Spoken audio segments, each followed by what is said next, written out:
Hi students, welcome to Easy Elimu Learning Simplified. My name is Mbithe, and in today's class we'll be learning about writing invitation letters, accepting invitation letters, or declining invitation letters. Now, from time to time, you may be required to write an invitation letter. Maybe you are the chair of the journalism club in your school and you're tasked to write an invitation letter to another school, maybe to invite them for your games tournament. You may also just be an individual who is celebrating their birthday and you need to write invitation letters to your friends, your family. So from time to time, you may find yourself needing to write an invitation letter. Now, invitation letters can be formal and they can also be informal. So if you're writing a letter, say to another school, inviting them for your games tournament, that is an formal invitation letter. If you're writing a letter to someone, inviting them to come over for a job interview, that is a formal invitation letter.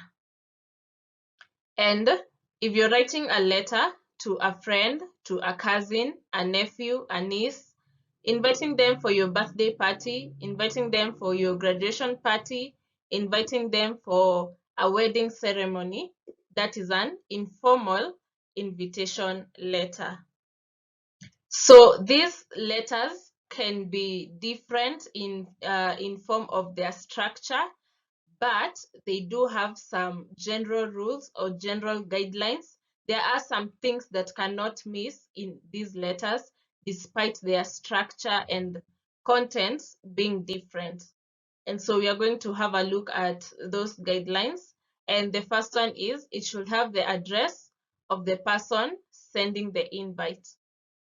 And this address, most of the time, is usually found at the top right side of the letter. It should also have a salutation, so dear sir, dear madam, dear Betty, dear Lillian. Thirdly, it should state clearly what the invitation is for. So now once you start writing the letter, you should state if it is for a birthday party, it is for a games tournament, it is for a job interview, and so on. Your letter should also give a definite time, date, and the place where this event is taking place. It is also important to give the directions to where the event is taking place. You can provide maybe a pin location because you are now in the technology times. You can just share the pin.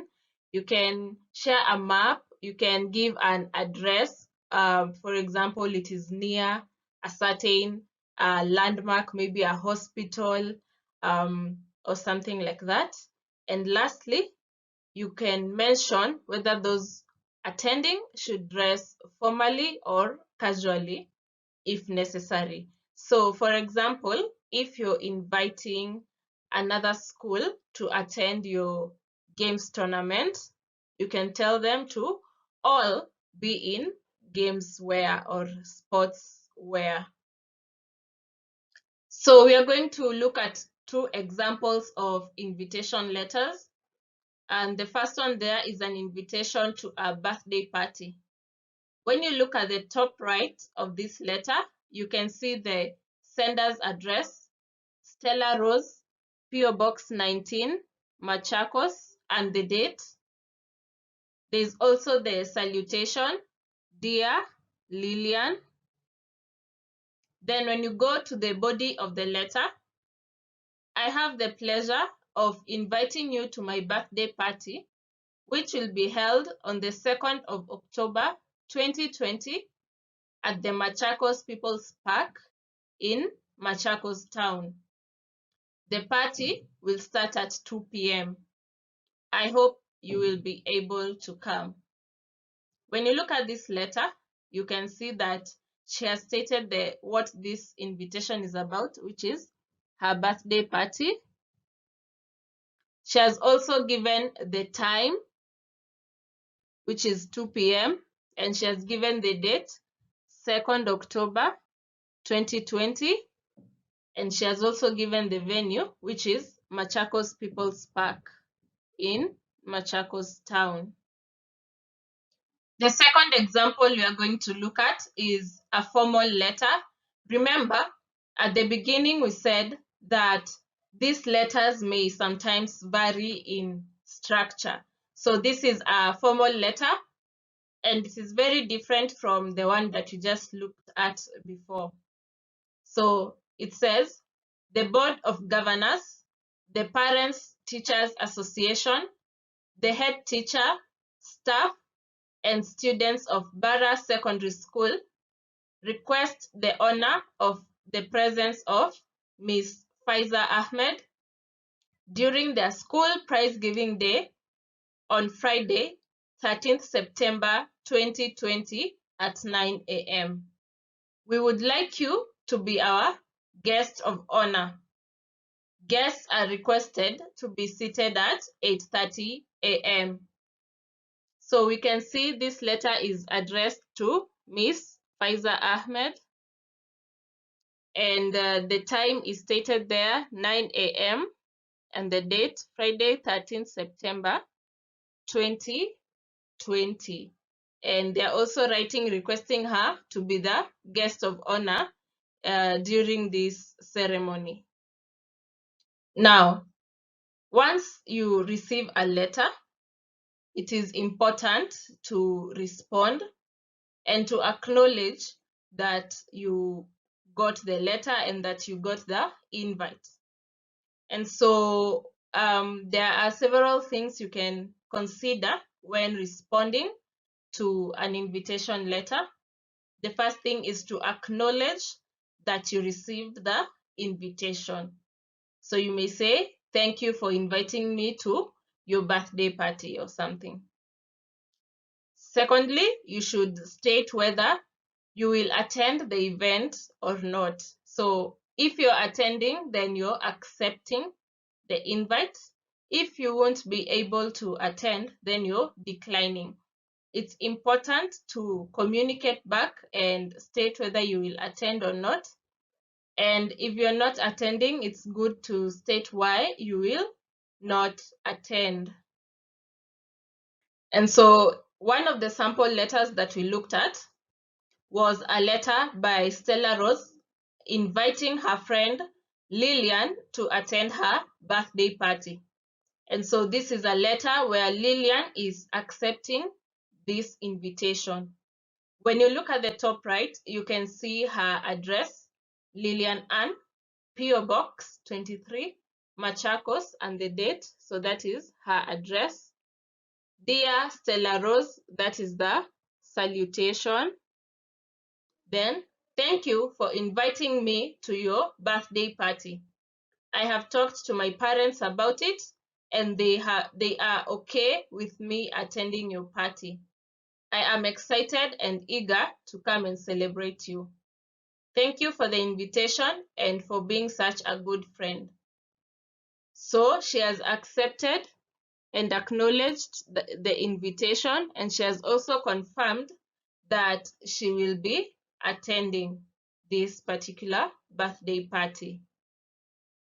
Now, sometimes you may get an invitation to attend an event, and for one reason or another, you are unable to attend this event.